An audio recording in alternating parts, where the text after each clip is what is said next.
नमस्कार दोस्तों, मैं आचार्य निम्मी अरोड़ा आप सभी का बहुत बहुत स्वागत करती हूँ अपने YouTube चैनल पर। और देर से आने के लिए माफ़ी चाहती हूँ कि मैं बहुत दिनों बाद आपसे मिल रही हूँ। मित्रों, हमें ये मालूम है कि शनि पिछले कुछ समय से 11 फरवरी से अस्त चल रहे हैं।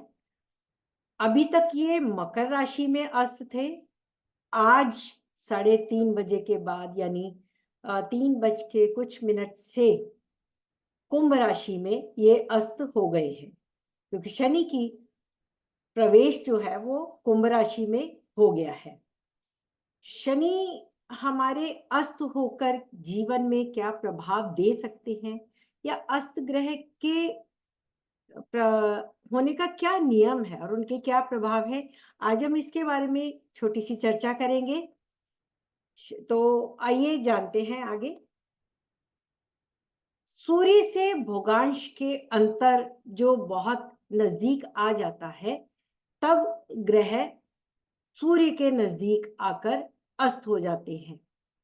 सूर्य भी अस्त होता है जब राहु केतु की परिधि में आ जाता है, यानी राहु कुछ समय के लिए उसके ऊपर अपना प्रभाव डालता है, जिसे हम ग्रहण कहते हैं। तो सूर्य, जो लोग कहते हैं सूर्य अस्त नहीं होता, सूर्य से सभी ग्रह अस्त होते हैं, लेकिन सूर्य भी राहु केतु की परिधि में आ जाने पर अमावस या पूर्णिमा के दिन अस्त हो जाते हैं। तो चंद्रमा से सूर्य की डिग्री 12 डिग्री के पास हो तो चंद्रमा अस्त होते हैं। मंगल 17 डिग्री की दूरी के नजदीक आ जाए, 17 डिग्री दूर हो जाए या 17 डिग्री की परिधि में आ जाए तो मंगल अस्त हो जाते हैं। बुध 14 डिग्री, और जब ये बुध वक्री होते हैं तो 12 डिग्री पर सूर्य से अस्त हो जाते हैं। शुक्र 10 डिग्री और वक्री अवस्था में 17 डिग्री, इतनी उसकी डिग्री की परिधि में आ जाए सूर्य की तो यह अस्त हो जाते हैं। बृहस्पति 11 डिग्री के करीब आने पर अस्त होते हैं। शनि 15 डिग्री पर सूर्य के नजदीक 15 डिग्री की परिधि में आ जाए तो वह शनि अस्त हो जाते हैं। शनि अस्त हुए 11 फरवरी को, और ये अस्त खत्म होगा 26 मार्च को मंगलवार के दिन 5:20 बजे सुबह। तो कुल अवधि शनि की जो अस्त होने की है 38 दिन है। अब यदि सूर्य, इसकी क्या अंतर है, मतलब कैसे वो समझेंगे कि सूर्य कैसे अस्त करता है। सूर्य और अन्य ग्रह एक ही राशि में नहीं हो, परंतु सूर्य से भोगांश की सीमा के अंतर्गत हो, तब भी ग्रह अस्त माना जाएगा। यानी जब सूर्य मकर राशि में था और शनि हमारे कुंभ राशि में ऑलरेडी पिछले काफी समय से चल रहे हैं, 1.5 साल से हो गया ऊपर, तो तब भी वह शनि 15 डिग्री की परिधि में आ गया सूर्य के 11 फरवरी से, तो वो अस्त हो गया। जब ग्रह भोगांश अंतर की सीमा से बाहर होता है किंतु सूर्य के साथ एक ही राशि में हो, तब ग्रह अस्त नहीं माना जाएगा। यानी ये जो डिग्रियां हम बता रहे हैं, इस डिग्री की परिधि में ग्रह सूर्य के साथ इस अंतर पर ना हो तो ग्रह चाहे एक ही राशि में हो किंतु अस्त नहीं माना जाएगा। मान लीजिए कोई ग्रह 29 डिग्री का है और उसके साथ सूर्य जो वो 1 डिग्री के आसपास का है, तो वो अस्त नहीं आएगा, क्योंकि वो परिधि 29 डिग्री के करीब है। राहु केतु को भी अस्त माना जाता है, वो सूर्य को प्रभावित कर सकते हैं, वो अपना प्रभाव सूर्य पर दिखाते हैं। जब कोई ग्रह सूर्य से दूर जा रहा हो तब अस्त का प्रभाव कम हो जाता है। सूर्य से दूर जाना मतलब वही कि ग्रह की डिग्री अधिक है, वो अधिक चलता है, और सूर्य की डिग्री कम है। जैसे कि चंद्रमा एक दिन में 12 डिग्री चल जाता है, लेकिन वो जल्दी से उससे दूर हो जाता है, यानी अस्त की परिधि से वो जल्दी ही निकल जाता है।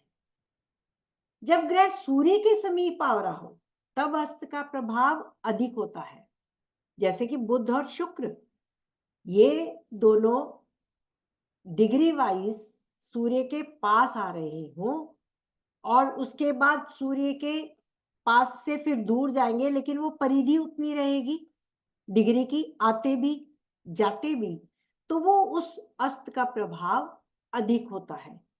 इस वक्त शनि को अगर हम देखें तो शनि उसकी 15 डिग्री की परिधि में, क्योंकि सूर्य अभी अभी जस्ट आया है कुंभ में आज 3 बजे के बाद, तो वो शनि की परिधि में है, सूर्य की परिधि में शनि है।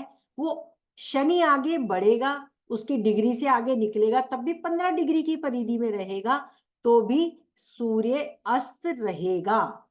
यानी मार्च 26 तक, यानी कुंभ मीन में जाकर भी, कुंभ से सूर्य मीन में जाएगा, तब भी वो शनि को अस्त करेगा। अस्त ग्रह की क्या परिभाषा है, कैसे जाने? क्योंकि सूर्य ऊर्जा का स्रोत है और अग्नि है। अग्नि के संपर्क में आने वाली प्रत्येक वस्तु जल जाती है। अग्नि किसी ग्रह के जीवित और भौतिक तत्व को जला सकती है, परंतु अभौतिक को नहीं जला सकती है।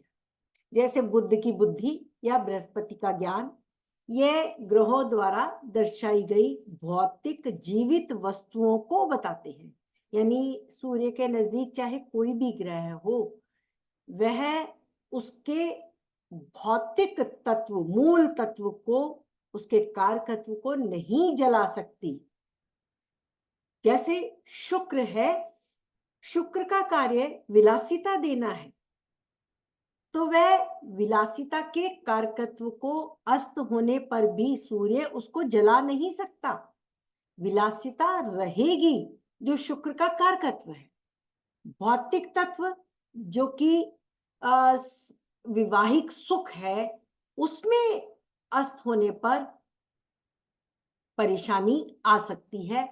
वो भी वर्ग चार्ट में भी, यदि सूर्य शुक्र के साथ युति में है, कोई ग्रह नवांश में यदि वर्गा चार्ट में भी, किसी भी वर्गा चार्ट में सूर्य के साथ है, तो वह D1 में भी अस्त होने पर, डी अन्य वर्गा में भी अस्त होने पर, उसके अस्त का प्रभाव कारकत्व पर नहीं, पर उसके मूल तत्व पर पड़ता है, यानी वहां परेशानी आती है।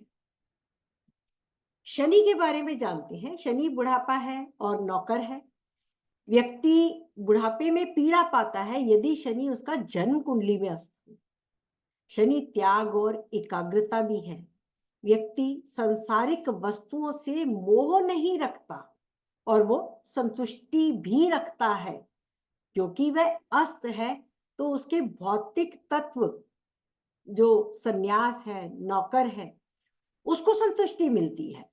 वो अस्त रहता है तो ये आराम से इन चीजों में संतुष्टि पा जाता है, क्योंकि वो एकाग्र रहता है, त्याग करता है। शनि जब अस्त होते हैं तो लंबी आयु प्रदान करते हैं। 6, 8, 12 के ग्रह जब अस्त होते हैं तो राजयोग बनाते हैं। यदि सूर्य का राशि स्वामी अस्त हो तब सूर्य हानि दे सकता है, या वो इतना कष्ट आपको अस्त ग्रह का अधिक दे सकता है। यदि शनि संन्यास में होकर अस्त हो, यानी नवम भाव में संन्यास योग बनाकर अस्त हो शनि, तो वो व्यक्ति के संन्यास की तरफ जाने की इच्छा बताता है, किंतु उसे संन्यास में जाने नहीं देता, क्योंकि वो अस्त है। यदि शनि छठे भाव में अस्त हो तब वो कंपटीशन की भावना को कम कर देता है, क्योंकि शनि कंपटीशन में तो नहीं आता, जिद्दी है और धीरे चलता है। अस्त होने पर कार्य करने की इच्छा का त्याग कर देता है, या ये कहिए कि वो उसमें मन में भावना, क्योंकि सूर्य से अस्त है, तो ये भावना कि मुझे बिना किए एक राजा की पदवी प्राप्त हो जाए, राजा के समान स्टेटस मिले, वो ऐसा समझता है। फर्स्ट हाउस में शनि हो तो व्यक्ति में अहम आ जाता है, व्यक्ति स्वयं को राजा के समान मानता है, क्योंकि काल पुरुष में शनि यहाँ नीच का और सूर्य उच्च का होता है। तो शनि स्वयं को दिग्बल में निर्बल होते हुए भी अपने पिता के दम पर स्वयं को पिता ही मानना चाहता है, यानी मैं ही राजा हूं, मैं ही पिता हूं। यदि शनि 6-8-12 में अस्त हो तो वो कंपटीशन की भावना को कम करके आपके काम करने की इच्छा का त्याग करता है। और यदि सूर्य का राशि स्वामी अस्त हो तब अस्त सूर्य हानि देता है। तो इस वक्त अगर हम देखें तो कुंभ राशि में शनि स्वराशि मूल त्रिकोण राशि का है, सूर्य अब मकर से कुंभ संक्रांति में है। शनि का जो कारकत्व है मूल त्रिकोण के, वह एक लाभ के हैं, कालपुरुष के द्वारा लाभ प्रदान करना, राजा के समान दंड देना, दंडाधिकारी यहां बनता है। तो यहां सूर्य का स्वामी शनि है और शनि सूर्य से अस्त है। इसका अर्थ है कि राजा समान कोई व्यक्ति के अधिकारों का हनन होगा, यानी इस वक्त जो दंडाधिकारी दंड देने वाले हैं वह अपने कारकत्व की हानि करेंगे।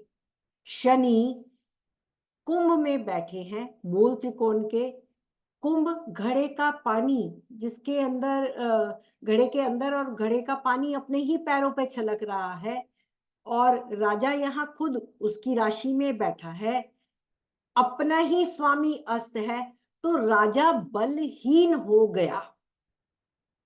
यहाँ पे राजा सूर्य जो ग्रहों में राजा है वह बलहीन हो गया, क्योंकि जो अस्त करता है वो जिस भाव में बैठा है उस भाव का स्वामी ही उससे अस्त हो गया। जब स्वामी में बल नहीं है तो वो किसे दंड कर देगा या किसके लिए काम करेगा। तो यहाँ पर आपको सरकारी नौकरी मिलने में कष्ट हो सकता है, लाभ अगर मिलने हो, अगर आपका प्रमोशन का समय हो तो उसके कारकत्व में शनि हानि कर सकता है, यानी सरकारी रोक लग सकती है। सरकारी नौकरी, सरकारी कार्यों में आपके अधिकारों का हनन, सरकार तत्व से मिलने वाले लाभ, राजकीय लाभ, उनमें परेशानी होगी। और यह देश की कुंडली का 10th हाउस है।